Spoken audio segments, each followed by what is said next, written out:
Right. There you go. I'm jumping over. Parachute. I hit it. I'm going. Me too.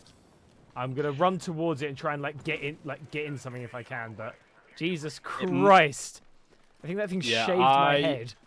I actually think that might be coming over the brow. I've got my rocket launcher up though.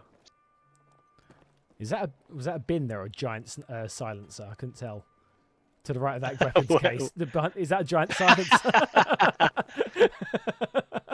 Could be anything you want. Just. I would try it. I would, but the fact that they're above me. So the origin story of Collectors was essentially Newt had written some music. Was this like while they were in Gassed Up at the same time? They were just writing lighter stuff as well, or was it a case of once Gassed Up finished, you're like, I want to write something different? No, I think he'd been writing these songs from when he was like, I mean, Newt's 31 now. I think he'd had the songs written from when he was like, I would say like 17, 18. I think he'd started writing them anyways. I mean, quite a few of the songs that we play now on the set, he's only kind of written within the last like year and a half, 2 years. Okay, cool. But the main, like the first EP we released and the first couple of singles, they were all kind of written like way before. So it's kind of one of those things that he'd started doing. And I guess he just felt like, now I've got the time to, I just want to get into it. And especially because he'd been writing them for so long, it was, I think it just helped. And obviously I was keen, so. And it stops being the what is it, final version, part 4, final on in his thing. Yeah, he actually exactly. gets it to the live stage, yeah. Or was it the random mishmash of like slapping the keyboard for the file name? Yeah. So obviously you spent those 4 years away from Gassed Up with Collectors, this alt rock group. How is it going from those 4 years to going back to another hardcore show where you've got, as you say, no horseshoe to the horseshoe? Like, what was that feeling like coming back to essentially a sold out crowd? Definitely like daunting in a way. I think more because like I hadn't. Well, after Gassed Up split up, I sold my bass. I sold my Helix, which is what I was using at the time for the tones and stuff like that. Basically to fund gear for Collectors, essentially. So I hadn't really touched the bass guitar in nearly 4 years, and then I bought one. I bought the Sterling that I've got now. So like going back to that, I mean, I know it's kind of like riding a bike, and especially because I hadn't stopped playing guitar. Like if you can play guitar, you can play bass. Yeah. But like learning the songs again, I think I thought it was going to be easier than it was, but there was definitely bits that I'd kind of forgotten, especially some of the newer songs where we've got more like technical riffs and stuff like that. But yeah, and then I in those 4 years, 'cause I'm trying to think what happened within the 4-ish years. Yeah, I hadn't really been to many hardcore shows. I don't think I'd been to any really.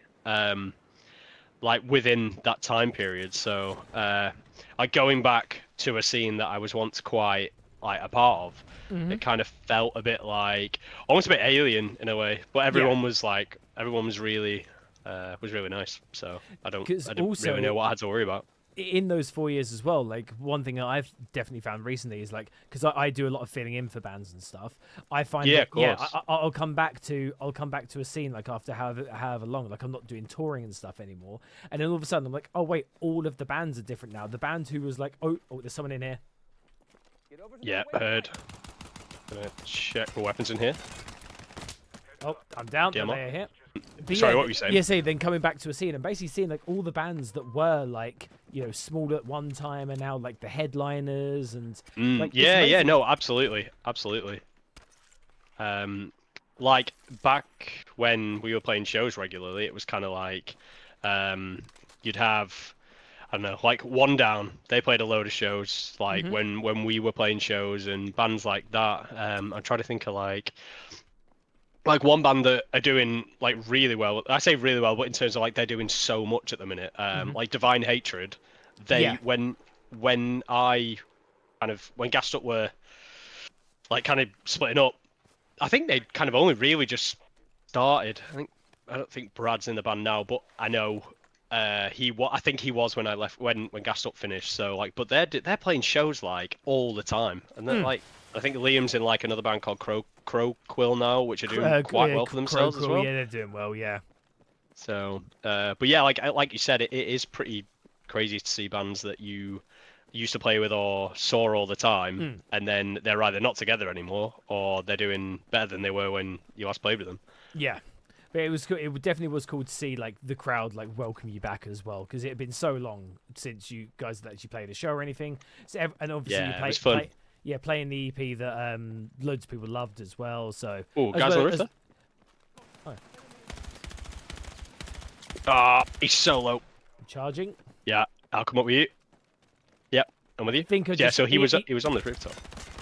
he's in the corner. Yeah, I'm gonna go up. He's in the far back corner. It goes so quick. Man. That was good Good. though. But yeah, no, like you were saying, like people like welcoming us back and whatnot.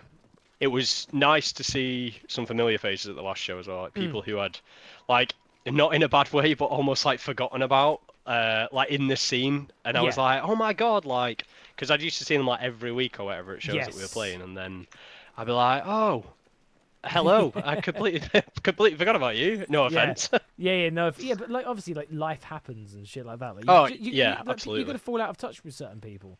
It just happens. So how have you found the transition between going from like gassed up to collectors, back to gassed up, your new cover band, and your new project that you've got in terms of like learning music, writing music, even like down to like the instruments you use and patches or like your overall tone and stuff, tunings. How have you found like the constant transition over the past couple of years? To be honest, honestly, not that hard. So with collectors, Bobby does kind of most of the writing, anyways. If anything, all the writing.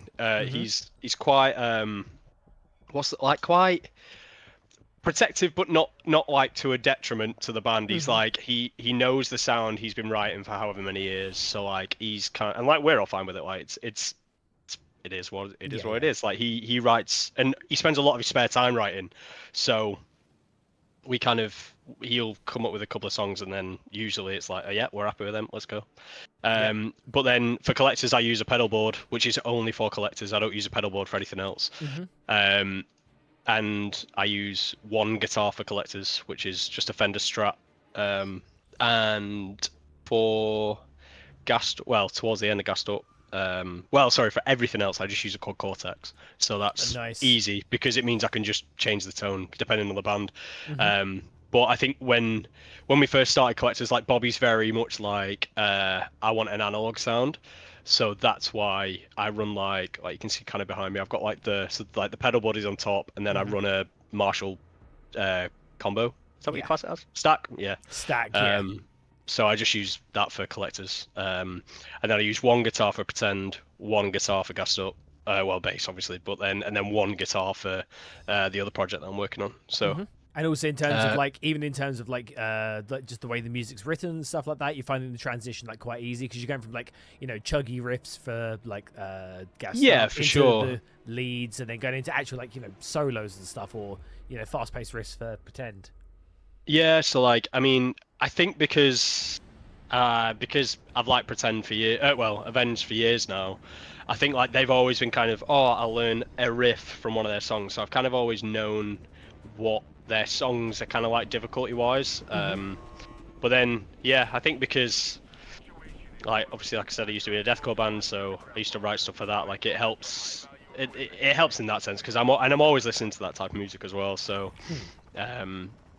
but the thing with me is like I definitely fit better when I'm writing with people. Like I can definitely sit at my computer for a few hours and maybe come up with 2 riffs. But if I'm sat in a room with somebody else I'm vibing off, or I'm jumping ideas off of, I could then have like a song.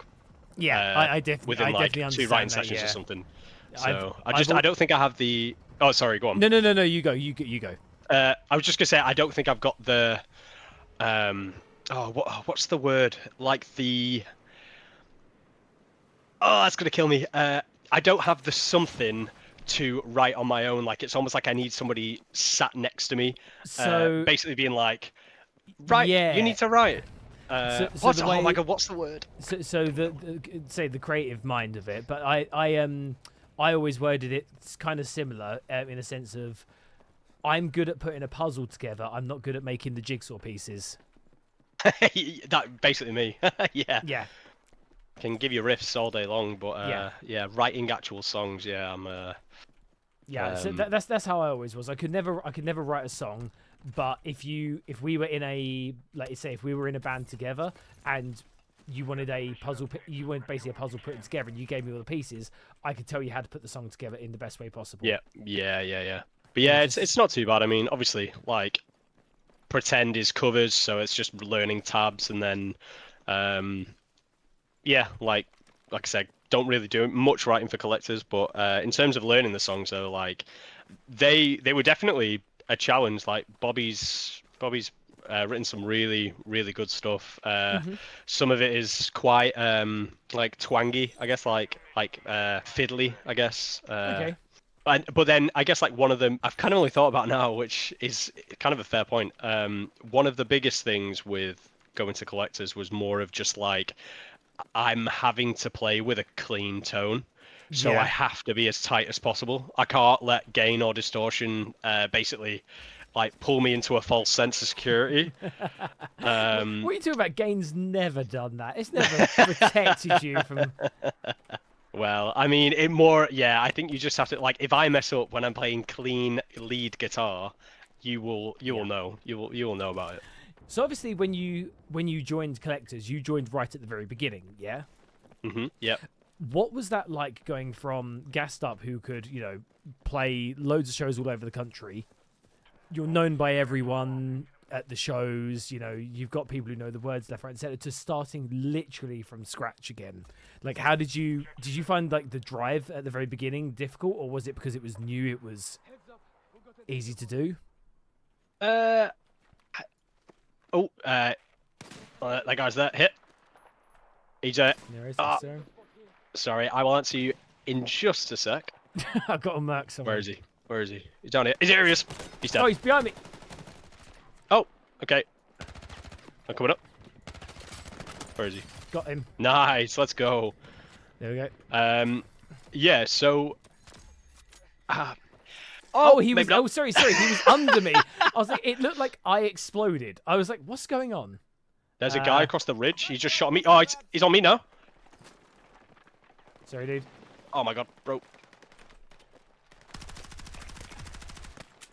Ice. He's mates down. Yeah.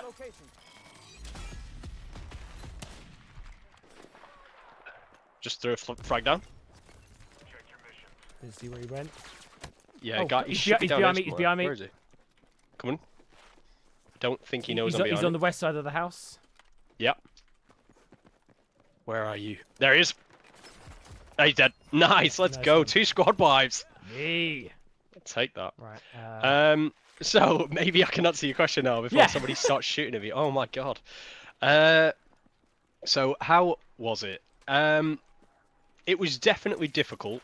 I think, and to be fair, like, and I don't think the lads will mind me saying this, it's still difficult now. Like, I think when, so one of my best friends used to be in an indie band from Manchester called Larkins, who they were doing really well for themselves. I mean, kind of. Oh, Behind us, behind okay. us. Maybe not. Maybe not. Oh, it's actually, oh my god.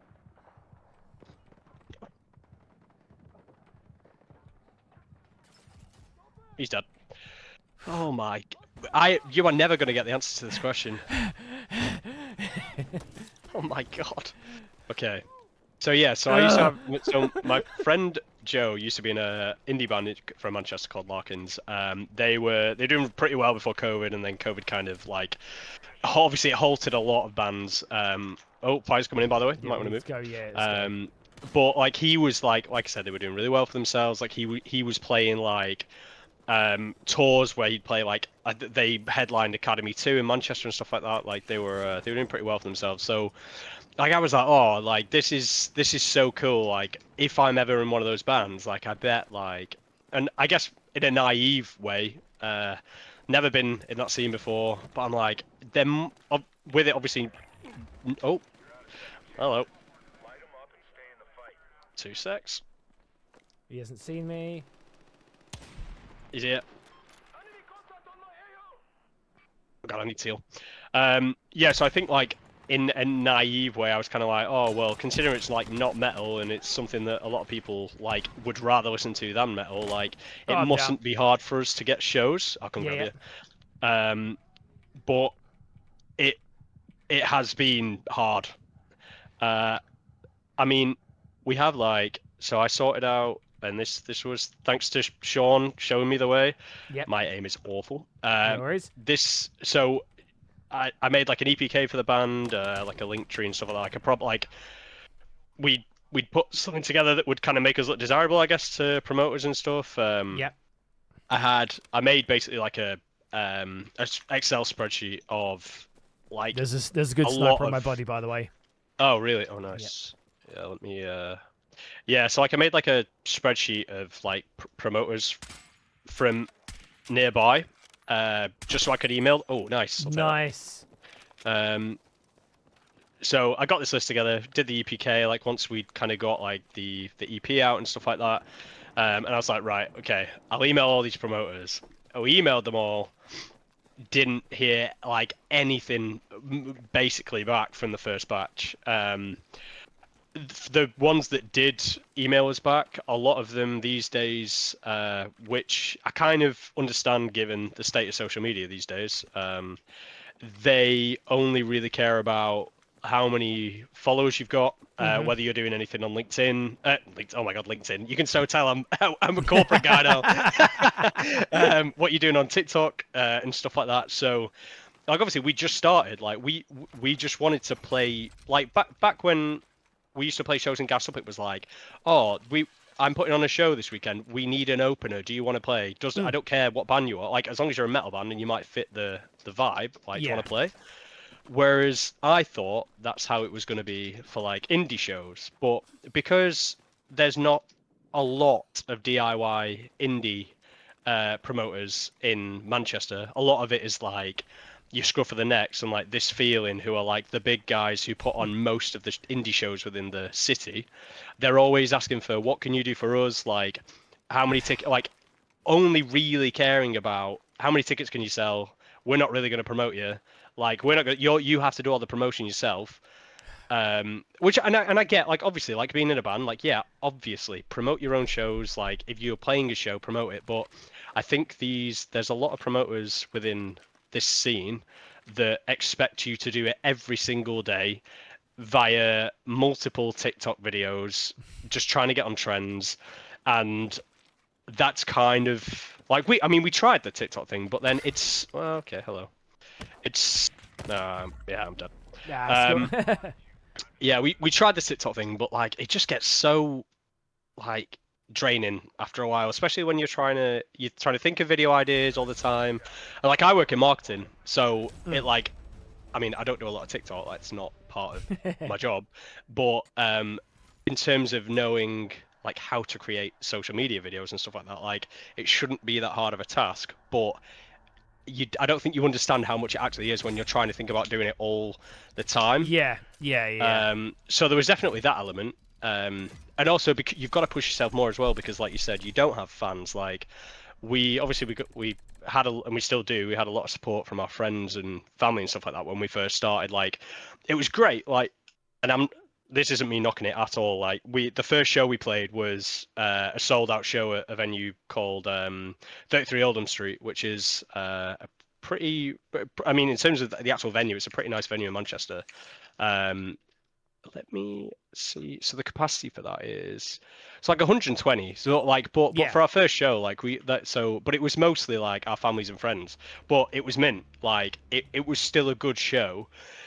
But then, yeah, kind of like we got a few shows at the Ferret, based in Preston, which is where most of us are from, and they ask us back every now and again, and they're like one of the outliers, like they don't really care about how many tickets you shift, like they're just like, if we've got a space, do you want to play? Like it's more of the big city ones, like the Manchester ones and whatnot, but I mean, I don't know whether I've gone off on a tangent, but to answer your question, it's definitely been difficult. Yeah, there's definitely been a shift, like, and I think just in general, like playing shows, like Gassed Up used to play shows like I would say like twice a month, maybe more than that. If we did like a Friday night, we did a Saturday night or whatever. I think going from that to then playing no shows and having to graft for it. Yeah.